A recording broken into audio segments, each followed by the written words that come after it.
Good morning, guys, and welcome back to the next episode of the M&M Update with your two favourite M's and one very confused looking M. What's going on there? I was just looking at this call recorder. Don't worry, it's all good. Just making sure everything's happening really well. So you see, we always keep in these bloopers because I think it's important to realise that we're not robots. We are humans. We make human errors. We're natty. Exactly, and we're natty, so it's one of them, right? So yeah, your hosts, AJ Morris, Big M, and Tiny Masita M. Vicky Masita here, also known as the Tiny Titan. We need to come up with a name for you. Obviously, I'm the Tiny Titan, but what can you be? I don't know, Massive Morris. Massive Morris, that's amazing. The Pineapple Morris. The Pineapple Morris, except I never have the pineapple out anymore. It's just the hat. Hat Morris. It is. Hat Morris. Hat Morris. Natty with a Awful. hat. Oh, the nat with a hat. Brilliant. Natty with a hat, that's good. Amazing. I like that. Anyway, how's your week been, boo? Cool, yeah, very good, thank you. My end. And had, obviously, after Friday when we last recorded, I had a normal weekend. Apart from on Sunday, I went out with my dad and we went to watch the touring cars, which we both very much enjoy. We love motorsport. I was involved in motorsport when I was much younger. And that was partly because my dad was very passionate about motorsport when he was younger, and he loves cars, etc. So that was nice. A bit of a change of routine there. And then the rest of the week has just been sort of training hard, eating plenty, and doing what I usually do. I hit some good PRs, PRs in terms of getting back to where I was PRs. You know what I mean? Sure. I'm getting close to hitting all-time PRs on some things now, which is superb. But I hit, I think, 180 squat for 4 sets of 6, and they were fairly easy. Yesterday I hit 90 kilos for 3 sets of 10 on bench, which Amazing. For me is awesome. But I really want to get it to the point where I'm doing like my hypertrophy rep ranges with 100 kilos, because I fucking hate putting a stupid dinky plate on the side of a 20. It just looks shit. It just looks shit. I'm just like, for fuck's sake, just put another 20 on there. Funny. But a PB's a PB. Don't matter if it's half a kilo or whether it's a kilo. I think my best ever, when I was about sort of 10 pounds heavier than I am now, was 92.5 for 10. So I'm really not far off that. And it just shows that, you know, when you do lose some of your pushing strength when you diet, you'll get it back fairly quick. Sure. And, you know, you've got to be consistent with getting back into the movements. Because some people, like when I first got back into bench pressing after my prep, I was like, fuck, like this is awful. I could barely do 90 for 4, you know, and that felt horrible. Stability was all off and everything was rubbish. My pushing move, my bench press specifically, not all my pushing moves, my bench press, as soon as I start dieting and lose like 5 pounds, it feels fucking horrendous. Is that benching in all planes as well, or is it just your flat bench? Flat and incline. Anything where I have to stabilise the bar. Right. Anything where I have to stabilise the bar. So I moved on to a lot of Smith machine, machine-based chest moves, which felt great, and some dumbbell pressing. I still kept incline dumbbell for a long time, because I could stabilise dumbbells fine, funnily enough. But weird, right? What's that? Weird, right? Yeah, very weird, because you'd imagine that stabilising dumbbells would be just as hard, if not harder. Definitely. But yeah, like, that's just me. And then, yeah, deadlift I hit definitely a PB that I've never done before from a dead stop. So that was just an accumulation of working up nice and steady again. So taking it back to then go forwards. And I knew that would initially pay off. So I took it back down sort of like last month, and then slowly worked it back up with sessions that were hard, but not, you know, when we deadlifted together, you know, I probably had reps in the tank. You know, easy. I was just building up my volume, and then I went up to 180, and then all my sets of 5 felt fairly good at it. So I did it for an AMRAP and got told off for making too much bloody noise. And, what is that about? I mean, seriously, what is that about? I'm not prepared to say. I am prepared to say that gym is really pissing me off. Really? Is that your underground as well? Yeah, to high heavens, pissing me right off. Because it just that the people that are working on the desk, not necessarily the owners, but people that are working on the desk, like some of them just don't have an appreciation for any of the things that we're doing for the gym. Like, I brought in 3 day passes of just my clients this week, and and I also, all my social media, whenever I check in there or train there, that's marketing for the gym. Gyms should realise this, and some gyms are superb at marketing, and they understand that their members are their marketing tool. Like my clients, like your clients, they're your marketing tool. You treat them like gold because they're going to talk about you.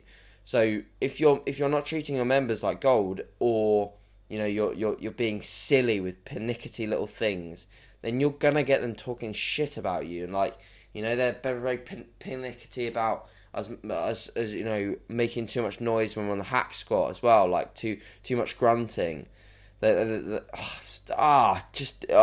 god, I can't begin to get into depths about it. But yeah, it's just irritating, and I hope that in the future I can train at a proper gym and where I'm appreciated, and they'll actually say, hey AJ, like, we actually love what you're doing in terms of posting and checking in. I never check in there now because I don't want to give them any exposure. I don't want to let anyone know that I'm training there. It's unfortunate that I have to, because it's the best environment for me at the moment, and from a convenience aspect as well. So sure, it is what it is. But it's just one of those, isn't it? How's your gym, Vic? Yeah, my week's been really good, actually. It's been awesome. So yesterday I was doing a rehab day for my shoulder, just doing various different moves and things like that to try and get my shoulder working. And I had some acupuncture on it as well. Okay. Not yesterday, but the day before. And fuck me, it hurts like a bitch. Yeah. They put these needles in your trigger points, and it's just like, okay, that really hurts. And if your muscle is in a lot of spasm, or the tendons are like in spasm and stuff, you'll see the needle twitch. All right, so when it's right the way into your muscle, and you can feel it twitch. And I was just like, oh, Jesus, that fucking hurts. Fuck. So thankfully, Scott actually drove me to the acupuncture place because it was a bit further away this time. So he drove me, which was a good job because I couldn't lift my arm at all on the Wednesday. Wow. I know it was really bad. So I walked out like, I don't know, like almost like I was protecting my hands, so I was just holding it against my side. But yeah, it was sore. Does it feel improved? Oh God, yeah, absolutely. So you'd recommend acupuncture? I would, yeah. It has its place, I think. Okay. So I think for just any kind of pain, it's not necessarily needed, and people respond to it in different ways. So. A couple of years ago, back in 2014, when I was prepping for 2015 season, I was doing a decline dumbbell bench, and I dropped the dumbbell. My shoulder just gave way, and I actually tore my subscapularis muscle, which really hurt. So trying to rehab that and everything, I was going to all these bloody scans and the doctors and this and that and the other, until I finally went to this physio. He gave me 5 rounds of acupuncture. Never had an issue with it since. Wow. Interesting. But then I've had other people who have gone to acupuncture, and they've said it hasn't actually worked for them whatsoever. And all it's done is give them like this hypersensitivity, and then just never gone back. So, it works for some people, doesn't work for the others. I think you've just got to do what we always do and just find what works for you. Yeah. For me, I'm a good responder to acupuncture. So I've got one more session booked in for next week, and then hopefully, it'll all be good. I did manage to bench press myself. Oh yeah, you said, bench press myself, but I did bench press myself. And I only use the Olympic bar, which to me is like, obviously, like your 50, I suppose. Yes, of course, yeah. So it was piss easy, but I got full range of motion. I hit the chest. Obviously, it was probably easier because now I have a smaller range of motion to go to, now that I have extra bumps. But yeah, it was really good. I managed to hit the chest and I didn't have any pain, and that was flat bench. However, doing incline bench and anything overhead, still can't do that. It's more anterior delt focus when you go on an incline, Exactly. So, but it's getting there, little tweaks, and just involving that into my rehab and stuff, and hopefully another couple of weeks, and then I'll be back to completely normal. But yeah, other than that, it's been good. Food has been on point. The only day that I obviously did miss my macros actually was on Wednesday, which was my rest day, for the simple fact that I was in too much pain. And I know that sounds like a really, really shitty excuse. And I am not one for making excuses at all. No, of course not. Yeah. Exactly. But when you're in pain, I don't know whether you feel this or not as well, but when you're in physical pain, it really is a struggle to eat. Yeah, like when I finish a hard leg session, I don't particularly want to cook or eat. That's why like we were talking about off air, that's why I invested in a rice cooker, because as soon as I finished a hard session, I'm lazy as fuck. And I'm just, all I want to do is just sit down, and my appetite is actually robbed when I do a really hard session. I don't, especially if I'm feeling already sore, if I've got like a long, for example, if I've had obviously I take food with me if it's a long drive, but if I had a long drive from a gym that I travelled to or something, I come back home, I'm never that hungry. But when I have like a moderately decent session and I'm in my routine and I'm not travelling anywhere, I'm fine to eat. I'm always fine to eat. I wouldn't say that. Maybe when I've had like lower back and like really like my lower back's really, really locked up, I don't really want to eat then, because I'm just like, that's just sapping my energy. Sure. But equally so, when you're in pain and when you're dealing with an injury, it's equally as important to feed yourself. The caloric and the energy intake that you have, you're going to be burning more calories dealing with an injury or dealing with any sort of external thing, like even just dealing with I had a client had a tattoo recently. Even dealing with something like that, you're gonna burn through calories by just feeling repairing the pain. Your skin. Just feeling the pain. I mean, it's gonna be minute. It's not gonna be a lot, but you're still gonna require calories to sort of be in a state of recovery. And we know that obviously a surplus is most optimal for that. But yeah, when you miss those days, it's not the end of the world, especially if you weren't training on that day. But you've also got some like meals out and things like that, haven't you? Or you got one meal out tonight, haven't you? Yep. I'm going for a meal out with my father-in-law because it's his birthday today. So I'm going to go out for a meal with him. And it was funny because we were talking about choices, isn't it? And I think this would actually be something funny to funny to talk about, but also very interesting. Sure. So I put a post out about anxiety and dealing with clients' anxiety and the fact that things should never be disregarded. Yeah. And that on one of my questions on my client application forms is, have you got any anxiety issues? Yeah. Or mental health issues, eating disorders, blah, blah, blah, right? Okay, so it's all of that.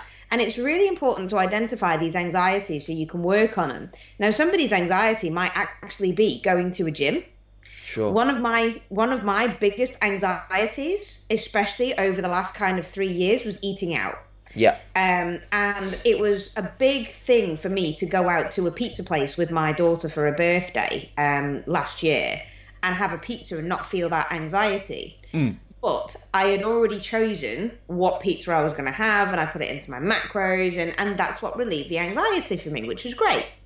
Sure. Now in this, I'm deep into my off season where I've lost my definition. I mean, I'm still lean and I've still got striated shoulders and stuff, but I can definitely feel the wobble in my thighs now. So because of that can kind of bring back some anxieties. And I spoke to you, didn't I, a couple of weeks ago and say, right, we're going out for some food. It doesn't have any macros. It's an epic menu and it looks amazing and I want everything. But basically, I just want that little bit of a nudge to say, yeah, do you know what? It's okay to have this. Yeah. Or it's okay to have that. Now, even though I know it's all right to have that. I know how to calculate macros. I know how to guesstimate. I'm very fucking good at guesstimating. It was still like that little anxiety in my head going, no, maybe this is not okay. Maybe this is not okay. Sure. And then I've all of a sudden come to terms with it. I'm happy, I'm good, I'm really awesome, I'm ready to go out for it tonight, and then we can't get into the bloody restaurant. So now we're going to go to like this local mum and dad's pub, which is very nice apparently. So it's just like, okay, so never mind, I'm just going to have a steak. So it's fine. Do you still get like little anxieties? Maybe not yourself, but have you got clients that maybe come to you with anxieties over anything, not just food, but like maybe training or the way that they look or something? Sure, definitely. I'd say with myself, I don't now, but in the past I certainly did. Like, I can remember being very neurotic with having to track it because I didn't understand what would happen if I didn't. You know, I didn't understand that, you know, if I didn't track this incorrectly or I overeat a little bit, it's not going to be the end of the world. So I have to be perfect, and it'd have to be like, you know, I would say no to going out for a morning, like a breakfast, or I'd say no to going out for lunch because it would have to be an evening meal, because it would have to be after a training session, or it would have to be, you know, I'd have to almost feel like I'd earned it, which is sad. You know what I mean? Sad. And it's interesting as well because you wouldn't even think, you could almost think, well, I'll have that to use as fuel for my session. People don't understand that, you know.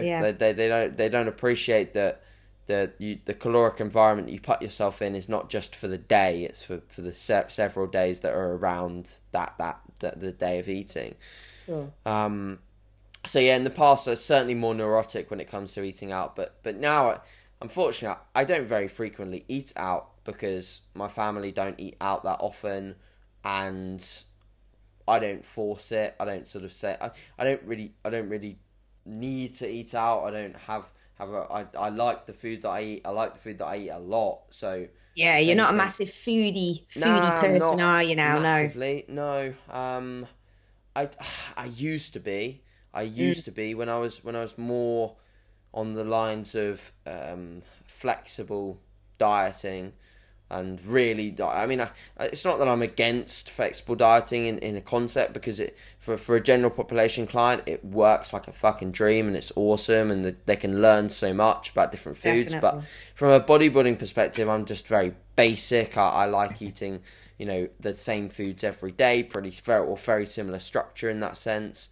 You know, I think as far as my foodie passion goes, it's like I love oats and a good bowl of oats, and that pretty much does me. But in the past, like, I'd be like a bowl of oats with some random shit on top of it. You know what I mean? Oh, macro capping. Yeah, some complete random biscuits and Jaffa cakes and jammy dodgers and shit like that. You know, and now I just don't buy that stuff. You know, I have almond butter, I have dark chocolate, and that's it. And then I have fruit, and that's it. You know, and that's what I use. Yeah. So I'd say, yeah, you know, in the past I was certainly more of a foodie, and I see that in people that religiously flexible diet. So their food groups are constantly changing. They try to fit stuff in. They try to almost preach online, like they're like, 5 pounds down this week, and I ate pizza every night. Like, cool, mate, but why? Like, we know that calories in versus calories out is going to lead to weight loss at the end of the day. But internally, even if that 80-20 rule is there, I think from a optimization standpoint, from a bodybuilding prep, you should be looking to consume 100% nutrient-dense foods. That's my opinion, at least, because why leave 10% to chance? Why leave something in the tank that could have been perfect, that your competitor is doing perfectly? And for me, I'd be screwed over mentally by the psychological factor of fluctuating body weight as a result of fluctuating foods, sodium intake, water intake, etc. And that's why most of these people will then, the next day when they have a high weigh-in, they'll say, don't worry guys, weigh-in fluctuations are totally normal, just chill out. If you go up 5 pounds one day, you'll come back 5 pounds the next.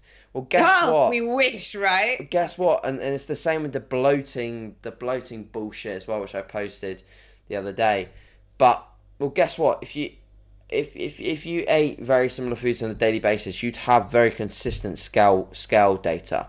And that's what I tell to my clients. I'm like, if you're someone that stresses out about weigh-ins, guarantee this will fix it.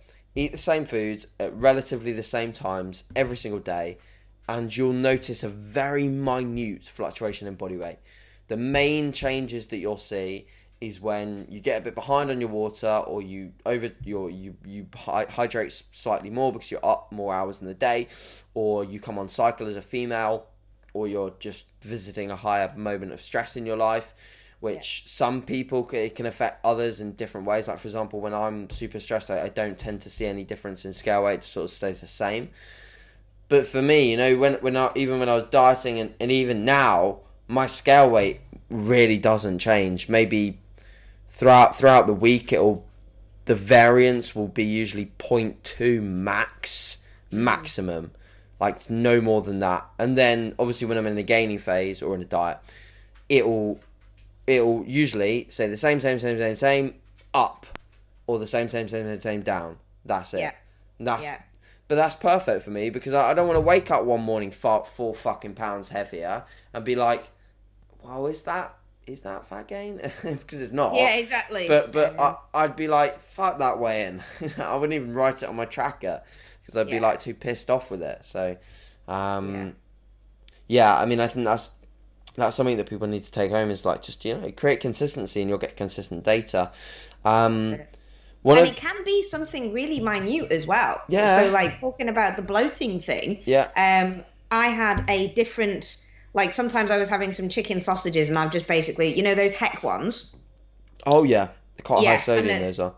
Yeah, aren't they just? My God, I really didn't realise. However, so I was having the face blow out of 10. Yeah, face blow, paracetamol face. I was having the chicken and mozzarella ones, and I'd actually planned to have some of those because my kids wanted sausage and mash and stuff. So I like to sit down and have the same kind of meals as my kids. Yeah, sure. So, very nice. Yeah. Yeah, exactly. It's nice, right? Yeah. So I went to go and buy some chicken and mozzarella ones, and anyway, the shop had run out, obviously. Okay. So I had to get the next ones, which were these spring chicken ones. Okay. And I just thought, okay, they're the same macros, same calories, actually lower in carbohydrate, so, okay, I can have more potato. Brilliant. Sweet potato, by the way, not white potato, because, you know, that is, like, completely and not anabolic for me anymore. So I got these ones. Anyway, had them, and then all of a sudden, bloated to high heaven. And I was like, what the fuck is that all about? Anyway, after reading the ingredients list, because of course I didn't do that in the shop, which is odd for me. But yeah, they've got spring onion in them. Oh, shit.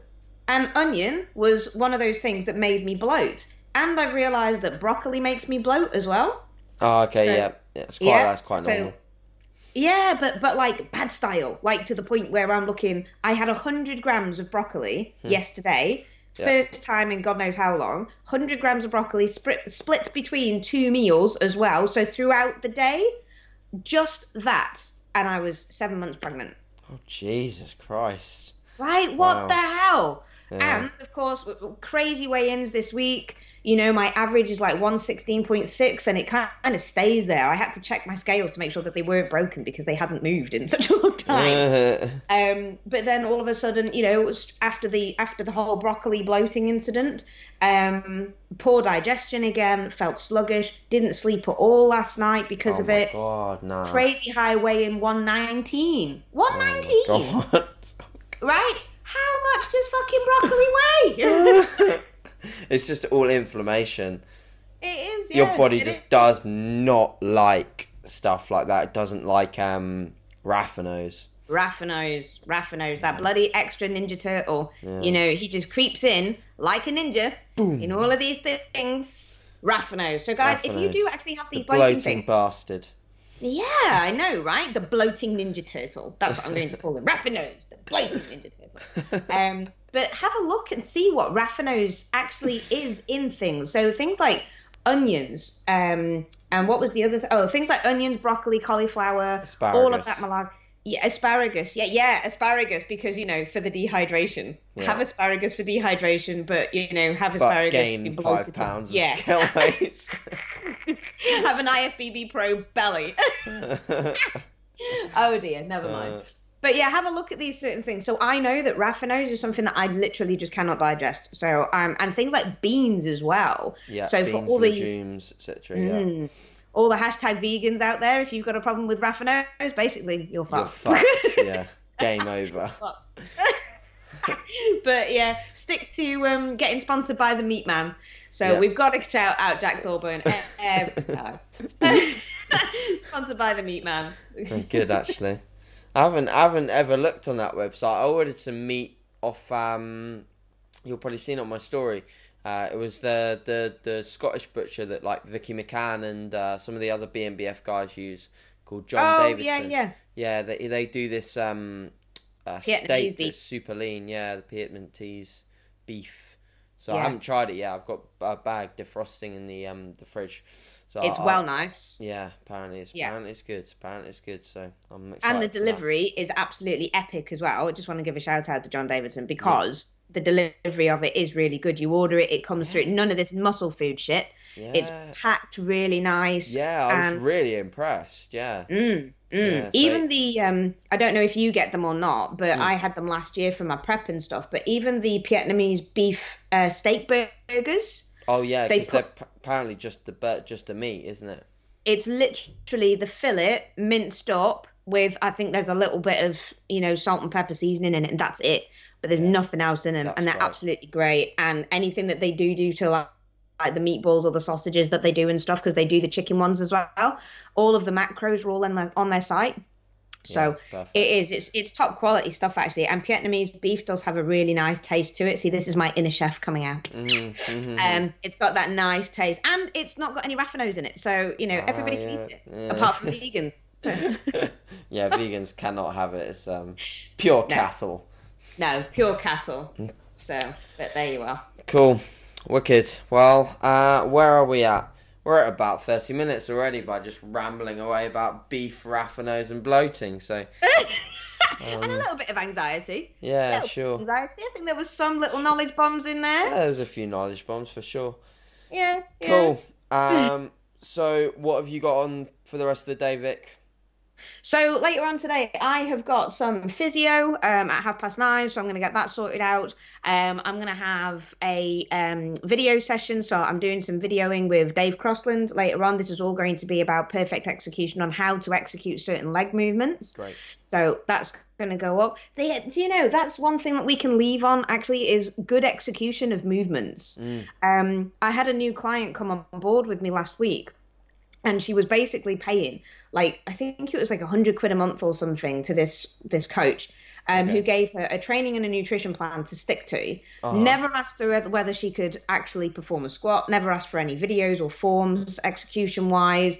And before I start with anybody, first of all, they have to go through the application process, and then I want videos of their form. Yeah. Right. And that's before I take them on, because if you cannot squat, can't overhead press, can't do things like that, and you've just got really poor execution, I'm just going to send you to a recommended PT who can teach you these fundamentals before you come on board with me.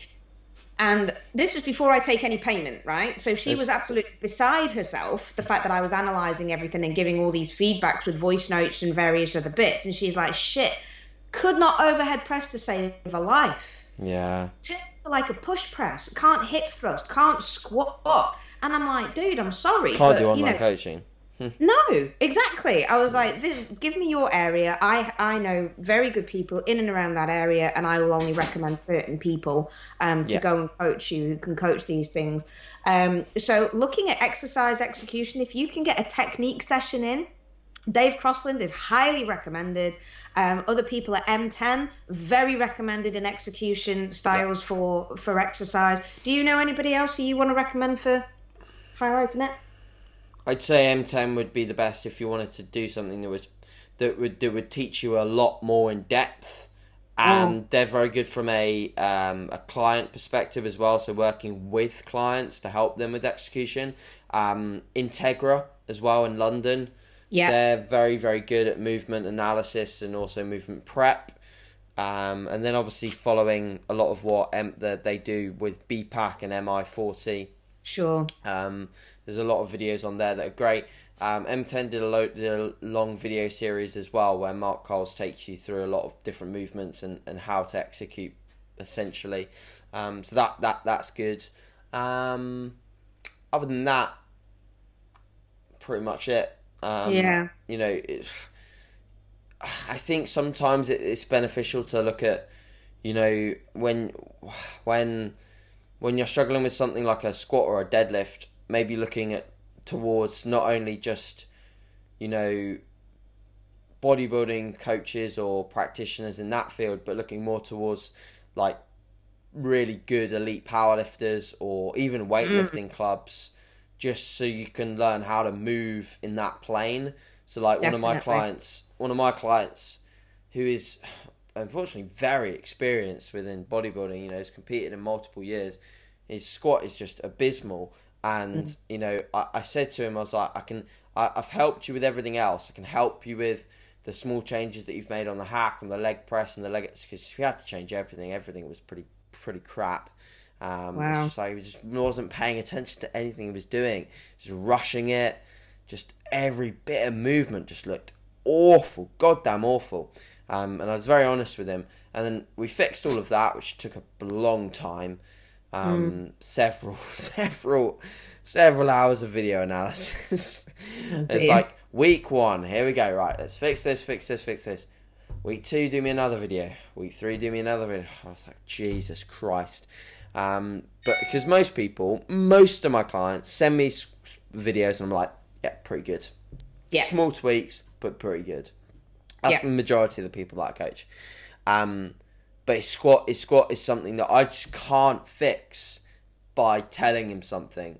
So whatever I told him to do, it still wouldn't look right. It would, in some instances, told him to do something and made it look worse. So really, yeah. And so he was overthinking it then. At that point. Yeah, that's what happens quite a lot. Unless you're there with them and you can almost demonstrate it and then see what's actually moving. Video's hard. You know, it's hard to relay it as well, even in a voice note. So, yeah, I think, getting yourself along to someone who can literally look at you and see what's going on. It's why I'm trying to see a lot of my clients now, because I want to see their physiques when they're dieting down and give them honest feedback. Because a picture displays, you know, only a certain amount of physique. The physique is really sort of hidden in what you see from a visual perspective. For sure. So you had like Marcus come around yesterday, got him posing in the doorway of peace, and the doorway of peace is so good because it just creates fucking static lighting and that's it. You know, if it's a rainy day, I mean, yes, it might be a bit darker, but as long as it's light, which it is for several hours of the day now, which is great. I love the light in the evenings now because it makes me feel like I'm not a child when I go to bed. You know, it makes me feel like, it's just getting dark, okay, it's bedtime, rather than it's been dark for like, you know, 4 hours kind of thing. But the lighting of peace is great, and I just get people in it and I'm just like, cool, let's see what you're looking like and give you honest feedback. And then, you know, when you're taking your photos as well, like you sent me some photos earlier in the week, they were very, very, very honest lighting. In fact, they were shocking, right? Lighting. I was like, whoa. So I take my proper update photos in the doorway, and then I take some occasionally to make me feel good in good, very, very good lighting. And then people say, "Oh my God, you're still so lean." I'm like, "No, I am not." No, exactly. No, That's a magic mirror that we took from the fun house. Not lean. Exactly. Cool. So I think we'll leave it there for this week. Absolutely. I've got a leg session later today as usual, Friday legs. Amazing. And I've got a podcast coming out today, so this will probably come out Saturday instead of Friday. Unless I put up 2. I might put up 2. We'll see how busy you are. What happens. But yeah, I've got a podcast with Matt Argyle coming out today. Nice. Who's a WNBF pro and's won the MPA British and the lightweights 3 times, so he's pretty cool. Wicked. Sounds cool. Cool. We'll leave it there, guys, and see you next week. Love you lots. Bye. Love you.